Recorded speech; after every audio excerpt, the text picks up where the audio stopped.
your favorite ESPN 1320, and then we just show up. You can listen to us live anywhere around the world. Okay. So we're getting to some questions about the NBA draft lottery, and Mark Souza and Adam Lane in the chatty house had similar questions. So I'll read them both, and then we can hash it out. And if you'd like to participate in the show, you can participate in the chatty house or call the Oak Grove Kia Talk on 916-909-1320. That's 916-909-1320. Okay. Mark Souza says, realistically, what teams in the West have a worse 3-year outlook than the Kings? And then Adam Lane says, list the teams in the West that are worse off than the Kings right now. The teams in the West that are worse off than the Kings right now are the Jazz for sure. Yep. Jazz are in a bad spot. I think you can make the argument that Golden State is in a worse spot just with their age and the fact that Jonathan Kuminga seems to be their brightest future star, and he may not be a player that they want to keep. Or he may be a player they can't keep because he's a restricted free agent this offseason, and some team could pay him more than what the Golden State Warriors can match. It's a great point. Yep. So I think you could make the argument that Golden State's in a worse spot. Phoenix is in a bad spot.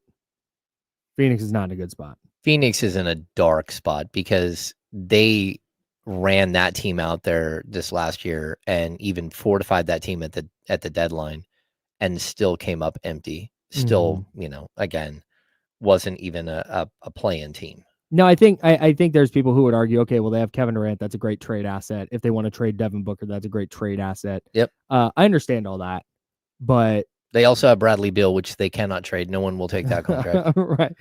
So that's kind of a mess. They don't have any other picks, though. It's not like they have this treasure trove of picks that they would be adding to. They're going to need to trade guys just to get some draft capital. They have nothing. Yeah, that's the crazy part about their situation. Yes. And I don't have my NBA futures. Well, I do now.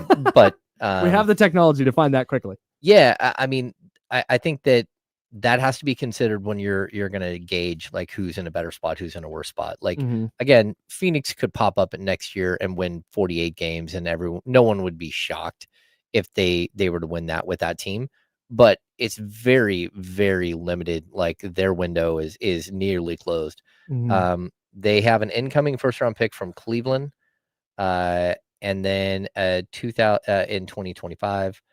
They have a 2027 first round pick from Utah or Cleveland or Minnesota. But it's the worst of those the three. Least favorite. Favorable. And then outgoing, their 2025 is gone.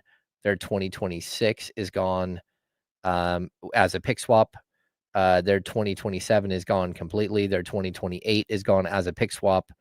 Their 2029 is gone.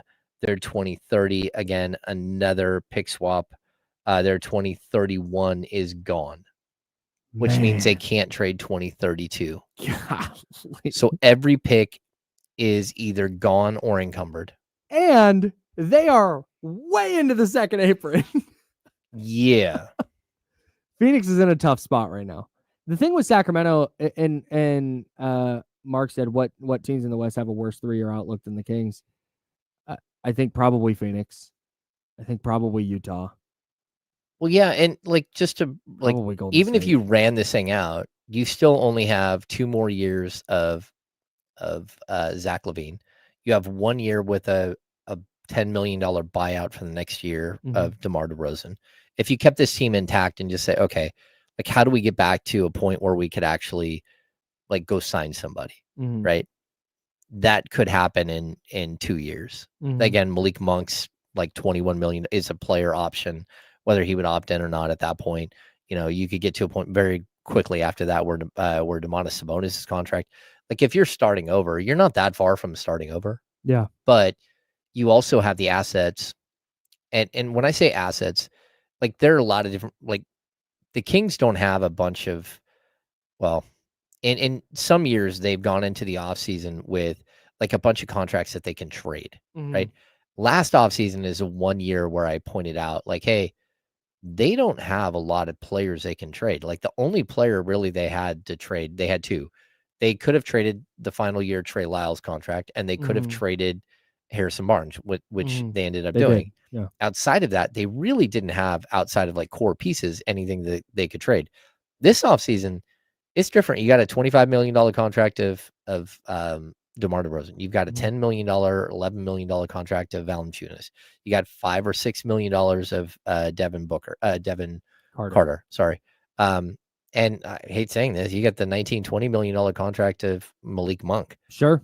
Like, if you have to go out and address the point guard position, knowing that you have a glut at the shooting guard position of Malik and again, Zach LaVine, Keon Ellis, like just even Devin Carter, you can put in that bucket as well. Sure. Like, you're going to have to make tough decisions, but you do have all these pieces that you could actually go out and move. Yeah. That aren't negative assets. Like, Malik Monk is not a negative asset at $19 million, making 17, not even averaging close. 17 points a game. Not even close. No. There are teams who would bend over backwards to get Malik Monk at that contract. Yeah. And then, like, hey, again, like the uncomfortable conversation, if you have to swing for the fences and it costs you Keegan Murray, I'm not saying I would do that. I would not. I would keep Keegan Murray. I'd lock him up long term. I'd hope that I could get him on a 4-year 90 or 4-year $100 million deal and pay him around $25 million a year, a little less if you can get it. I'm not going to sit there and, like, go full Brock Purdy and drag this thing out. Yeah. But you have that option that you could even trade him this summer if you have to. If it's like somebody's dangling a superstar and it costs you Keegan Murray. Everything has to be on the table. Like we talked about this after the season ended. There's just not a thing that there's not a player that I look at on the Kings and like, dude, you absolutely cannot under any circumstance. If the Rockets want to say that about Amen Thompson, okay, all right, that's fine. But man, if you're taking and again, we're talking about this in the context of a massive swing, like a Giannis swing. Yeah. If you're going to take that, then everything's on the table.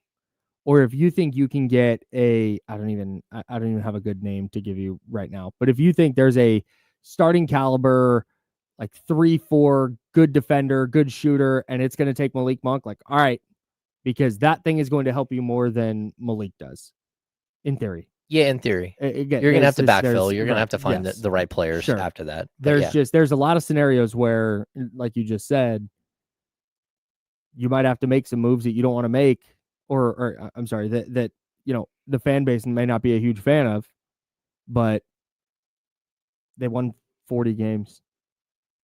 Like, they're not good.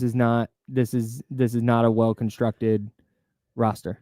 Well, that I'm also going to point out so some pieces. The other big thing too is that the players that are here, none of them were brought in by Scott Perry.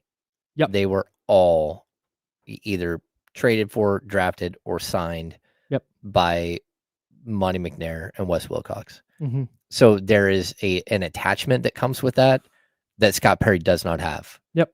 And like, I know Monty always had the Rockets mindset is never overpay your own player. Right? Never ever get caught in overpaying your own player. And I'd say this for years, the Kings overpaid their own players. Like, the Kings repeatedly overpaid their own players. That's just not something that happened here over the last couple of years. Right. So I'm intrigued to see what Scott's outlook is. But I'll also point out, like, man, this is a guy that walked into free agency in 2017. And I know it doesn't matter whether they worked out or not, but was able to somehow get George Hill coming off a career year to sign a 3-year, $59 million deal. He's able to get Vince Carter to sign a 1-year, $8 million deal. He's able to get Zach Randolph to sign a 2-year, $25 million deal. Like, he was able to go out in free agency and actually make headway. And so, sure, Levine and Zebo are past their prime, but that doesn't change. Like, if you could have told me at any point that the Kings could go sign Vince Carter, I would have said, yeah, whatever. They did. Scott Perry went out and signed Vince Carter. And again, you got like a 39-year-old Vince Carter, but like having him in the building, that was fun. Well, it was fun, but it was also something that really, really helped young players. And, they got it. They got why he was there. He was there to, like, lead them through some rough times. And so, look, I'm intrigued to see what Scott Perry can do. Yeah. And we talked about, the $16.8 million trade exception that they have for for Kevin Huerter. Mm-hmm.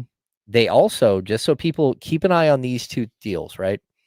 They have a $6.3 million trade exception for Sasha Vezenkov. Mm-hmm. It has to be used by June 28th. Oh. So it has to be used or it goes away. They have a $5.9 million trade exception for Chris Duarte. It has to be used by the 8th of July. So June 28th and July 8th, but July 1 is when they have access to all of their picks. Yes. Oh. Yeah, but there is a possibility, although, like, realistically, no, the day after the draft, they have access to their 2026 because technically speaking. July 1 is when they get to their 32. Yeah, that's when they add their 32 right. pick. Yes, but as soon as the draft happens, you now can trade your 2026, right? So I'm not saying that they're going to take that contract and go use it to go trade for a player. Mm-hmm. But it's also a possibility, right? And so even on draft night, it's a possibility the Kings could go out and trade their second round pick and a $6.3 million trade exception and come away with a really nice $5 or $6 million player that makes sense for their roster. So there's all these possibilities there built in because of these trade exceptions, but just know that those trade exceptions go away very quickly. Yeah. Like in a month and a half. Yeah. For one of them.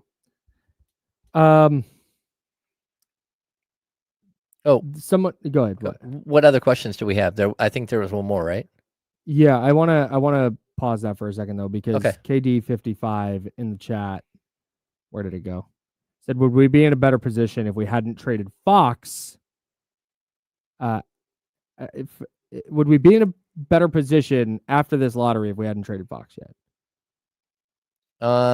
Yeah, having De'Aaron Fox right now as a trade asset would be better than not, especially knowing what they gave up or what they didn't get back. What they got back, what they didn't get back in the original Fox trade. Well, yeah, but doing that deal when they did it was silly. I agree, but I'm going to make a crazy statement here that people are going to look. Can't wait.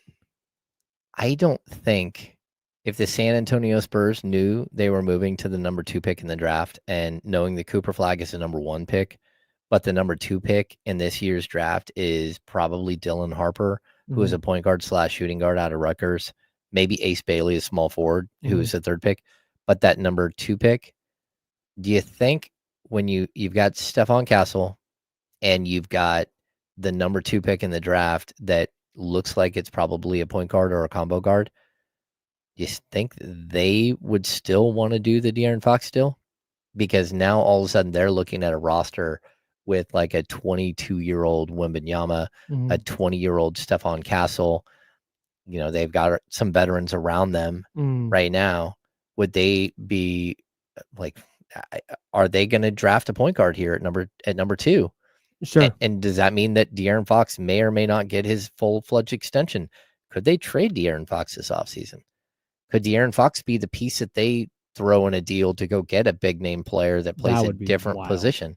That would be wild. It'd be wild, but at the same time, I mean, I think that the Spurs, we always look at it from the Kings' point of view. It would be pretty brutal if they traded De'Aaron Fox for more than they gave up for De'Aaron Fox. Of course. Oof. Yeah. And I just don't understand the logic of letting a front office make that deal when you knew you were fired. Never. That will never make sense. But positionally, the Kings would be in a better position today if they had De'Aaron Fox on the roster. Now, whether you could work out whether he's staying or not, that's a whole nother deal. But positionally, the fact that you now have 4 shooting guards and no point guard versus a point guard and some shooting guards, I would much rather be in the other position. Yeah, for sure. For sure. Sorry, a little choked up about it. Just get really emotional. Talking about De'Aaron Fox. It's fine. Do we have to go? We got to go. We're not going to go anywhere. We're still here. We have to pay some bills on the radio side, and we will do that. And when we get back, we'll keep talking Kings. We got another question to get to, and of course, any questions you have, you can hit us at 916. Any questions or takes? 916-909-1320, 916-909-1320. We're the Insider, sponsored by Jiffy Lube.